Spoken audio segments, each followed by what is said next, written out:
Ayan guys, meron akong sasagutin na isang tanong. Ang sabi niya sa akin, bakit daw hindi ako madalas umuwi or every 2 years umuwi sa Pilipinas, hindi kagaya ng ibang country na every 2 years ang umuwi magbakasyon.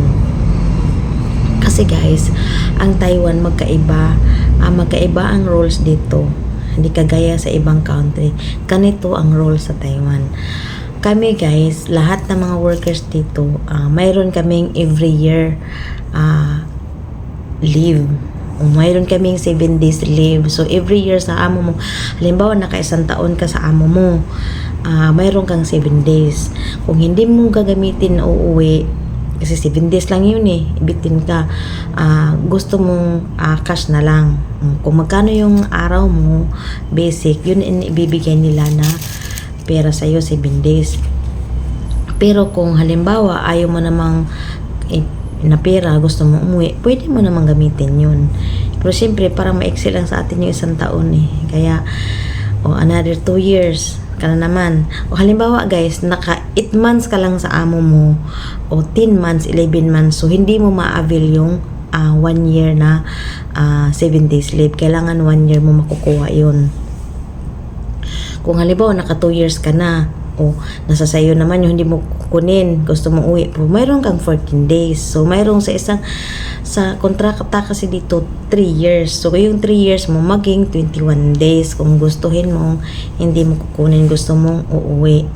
Tapos guys, andito kasi sa Taiwan, hindi yung kagaya sa ibang country na pag naka 2 years ka na, libre ng amo mo ng pamasahe papunta pabalik. Dito guys, hindi ganun. Halimbawa, nasa amo na din yun, pero nasa kontrata talaga yun na ang sasagutin ng amo, papunta lang, pauwi ng Pilipinas pag naka 3 years ka na, kung babalik ka sa kanya. Tapos kung hindi ka naman babalik, pera pa din ang kukunin mo. Tapos halimbawa babalik ka sa amo mo, mayroon din namang amo na galanti na sasagutin nila pabalik sa'yo. Kaya hindi yun ako, ilang beses na ako umuwi, sarili ko talaga yung ganastos na pamasahe papunta pabalik. Kasi nga halimbawa yung contract ko, alanganin mayroong mga July, ganun, gusto ko magbakasyon mga April, mga ganun, hindi siya abot. Kaya pag sa akin, sarili kong pera ang pinamasahe ko. Kaya hindi magkaparehas dito. Pero kung halimbawa matagal ka na sa amo mo, na halimbawa mayroon talagang amo na galante na sasagutin ng pamasahe mo papunta pabalik, marami din naman ganun na amo. Tapos halimbawa babayaran ka ba, yung ganun. Mayroon din namang amo na yung bakasyon mo, depende nga sa amo, depende. Mayroong babayaran, mayroon ding hindi, may ganun.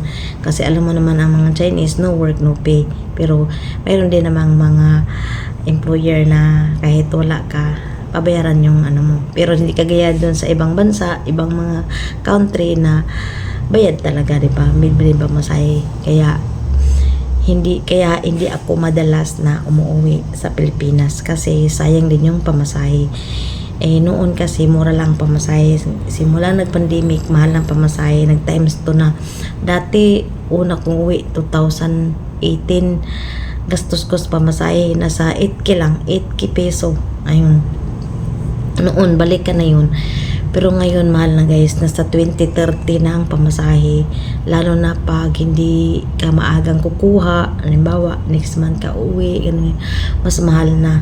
Pero kung medyo malayo-layo ka pa kukuha, mas makamura ka pa. Pero mahal pa rin di kaya dati. Kaya, mas pipiliin ko muna na hindi mo na uwi. Yung uwi ka na lang yung after 3 years. Yung ganun. Kagaya nito, mag 3 years na ako. Ay, magbakasyon na ako, ganun. Pero kung hindi naman importante, mga ganun, or pwede mo naman yung anak mo, pamilya mo, papuntahin mo dito, ganun, hindi ka magbakasyon, sila yung pabakasyonan mo dito para makapunta din sila dito, mga ganun ba, pwede naman. Free visa dito ang Taiwan, kaya i-grab nyo na guys kung gusto nyo punta dito sa Taiwan. Kaya yun ang dahilan kung bakit hindi ako madalas umuwi. Minsan, nung pandemic talaga, 5 years talaga hindi ako uwi. Kasi dapat uwi ako. Hindi naman natuloy kasi nga pandemic. Kaya, inabot ako ng 5 years na hindi nakabakasyon. Pero ngayon, 3 years lang magbakasyon ako. Okay guys, sana naintindihan nyo na kung bakit hindi ako madalas na umuwi. Okay guys, sana may natutunan. Thanks for watching. Bye.